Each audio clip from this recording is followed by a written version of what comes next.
அல்லாஹ்வுடைய பெயர்கள் 99 பெயர் பக்த பிள்ளைகள் எல்லாம் ஓதுவார்கள். நிறைய அதனுடைய சிறப்பு இருக்கிறது. அதை ஓதி நீங்கள் துவா செய்தால் துவா ஏற்றுக்கொள்ளப்படும். அந்த பெயரை வைத்தால் தன்னுடைய பிள்ளைகளுக்கு பெயராக வைத்தால் அப்து சேர்த்துக் கொள்ளுங்கள் என்று வருகிறது. அல்லாஹ்வுடைய பெயர் ஏதாவது ஒரு பெயரை நாங்கள் வைக்கிறோம் என்று சொன்னால் ரஹ்மான் என்று வைக்க கூடாது, அப்துல் ரஹ்மான் என்று வைக்க வேண்டும். ரஹீம் என்று வைக்க கூடாது, அப்துல் ரஹீம் என்று வைக்க வேண்டும். அதிலும் குறிப்பாக அப்துல் ரஹ்மான் என்று ஒருவருடைய பெயர் வைக்கப்பட்டு விட்டது. ஆனால் நிறைய பேர் ஷார்ட்கட்டாக ரஹ்மான் பை என்கிற ரஹ்மான் என்று கூப்பிடுவது வழக்கம். ஆனால் ரஹ்மான் இது மட்டும் உலமாக்கள் குறிப்பிட்டு சொல்வார்கள்.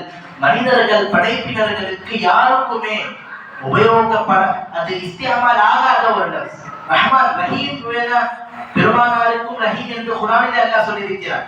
ஆனால் ரஹ்மான் அல்லாஹ்வை தவிர வேறு யாருக்கும் சொல்ல முடியாது. அதனால் உலமாக்கள் சொல்வார்கள், அல்லாஹ்வுடைய பெயர்களில் ஏதாவது நாங்கள் எங்களுடைய பிள்ளைகளுக்கு பெயர் வைக்க வேண்டும் என்று சொன்னால் அதற்கு முன்னால் ஆக்கு அடிமை என்று சேர்த்துக் கொள்ளுங்கள். சரி, நாங்கள் பேரிலே சேர்த்து கொண்டோம், ஆனால் கூப்பிடுவது ரஹ்மான் பாய் எங்கே, ரஹீம் பாய் எங்கே, இப்படி கூப்பிடக்கூடாது. ரஹ்மான் அப்துல் ரஹ்மான் என்று சொல்லுவோம். ரஹ்மான் என்று சொன்னால் அல்லாஹ் தான் ரஹ்மான். குறிப்பாக ரஹ்மானை பற்றி சொல்லுவார். ரஹ்மான் என்று சொன்னால் இது அல்லாஹ்வுடைய மகத்துவமான எந்த ஒரு சிஃபத் அல்லாஹ்வுக்கு மட்டுமே இருக்கிறதோ அது அடியார்களுக்கு பெயர் வைக்க வேண்டும் என்று சொன்னால் அப்துவுடன் சேர்த்து தான் வைக்க வேண்டும்.